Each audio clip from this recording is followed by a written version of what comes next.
Moral Letters to Lucilius, Letter 10, on living to oneself. Yes, I do not change my opinion. Avoid the many, avoid the few, avoid even the individual. I know of no one with whom I should be willing to have you shared, and see what an opinion of you I have, for I dare to trust you with your own self.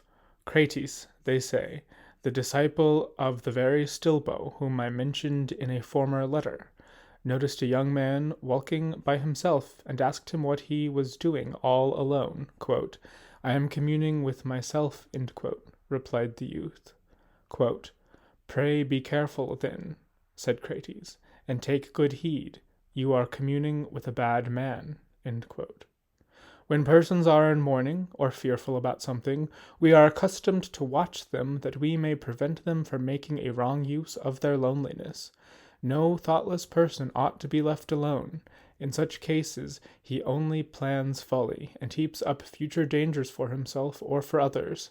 He brings into play his base desires. The mind displays what fear or shame used to repress. It whets his boldness, stirs his passions, and goads his anger.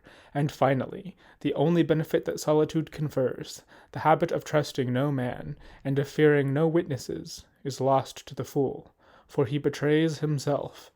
Mark, therefore, what my hopes are for you, nay, rather, what I am promising myself, inasmuch as hope is merely the title of an uncertain blessing. I do not know any person with whom I should prefer you associate rather than yourself.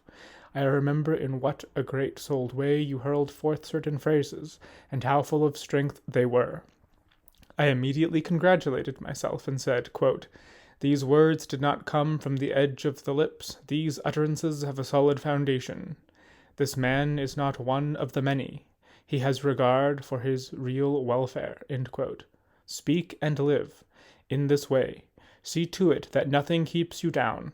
As for your former prayers, you may dispense the gods from answering them, offer new prayers, pray for a sound mind and for good health, first of soul and then of body, and of course you should offer those prayers frequently. Call boldly upon God. You will not be asking him for that which belongs to another. But I must, as is my custom, send you a little gift along with this letter. It is true saying, which I have found in Athenodorus, Know that thou art free from all desires when thou hast reached such a point that thou prayest to God for nothing except what thou canst pray for openly. But how foolish men are now! They whisper the basest of prayers to heaven, but if anyone listens, they are silent at once. That which they are unwilling for men to know, they communicate to God. Do you not think, then, that some such wholesome advice as this could be given to you? Live among men as if God beheld you. Speak with God as if men were listening. Farewell.